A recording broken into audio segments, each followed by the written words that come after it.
All right.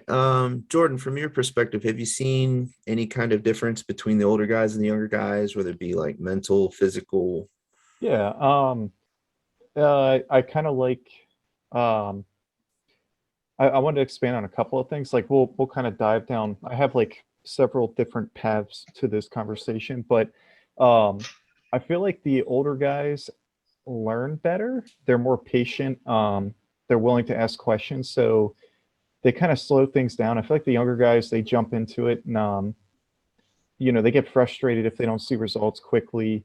Um, I don't know. That's just one of the things I see. But the one of the things I wanted to mention, as far as like making it a routine, I don't know if you're doing specifically over 35 new to jujitsu or just in Mm. general. That's a big difference. I forget where it was, where I heard it, but for someone or something to be a part of your life full time forever, it has to be an established routine for so many years. I think it's like 7 years. I don't know if you guys ever heard that. Yeah. Um, I think if you can make it, it sounds like such a huge milestone. I mean, that's almost a decade right there. You know, it's such a if you can make it to that point, obviously, you've done it. For me personally, you had mentioned Wale, like relationships and stuff get in the way a lot of times. Uh, I tell every person I've dated, jujitsu, judo's been here before you and will be here after you. Oh God. It's a horrible conversation. Oh God.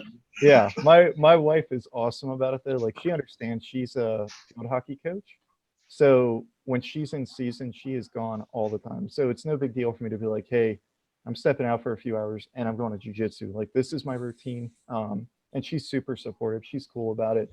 I want to do competitions. She's like, cool. When do we go or where are we going? Um, so it is Did you important. break that to them on the first date? Not really, but I mean, it's one of those things where I mean, I explain Yeah. to people, obviously, it's like, hey, this is what I do. Like, it's a big part of my life.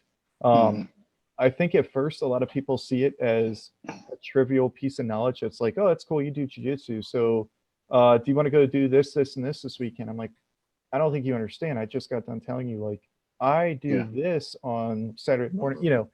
It's Yeah. such a huge part of the routine. It dictates almost everything you do. So it is hard to, especially after 35, to get up and be like, I just worked at a job. Yeah, I don't know. I'm sure once your career kind of gets in the way and breaks you down a little bit, if you have kids and stuff, that gets in the way as well. But yeah, I would just try to incorporate the kids into it. That's what my dad did with all of us. So Yeah. yeah. Yeah, definitely. I sometimes like I've always had to force myself to go because I felt like if I broke the routine, it would be easier Yeah. to do that constantly. Yeah. Yeah. Oh, I had a stressful day at work, but I felt and I knew myself well enough to know that that one day that I've had a stressful time, if I broke the routine and then just decided, oh, I'll go the next time, that next time there's a high chance that that will turn into next time, which will turn into next time, etc. Yeah. Yeah. So, like, Mm. unless I have a migraine or a health issue, or if somebody in my family's not feeling well, I'm going. Yeah.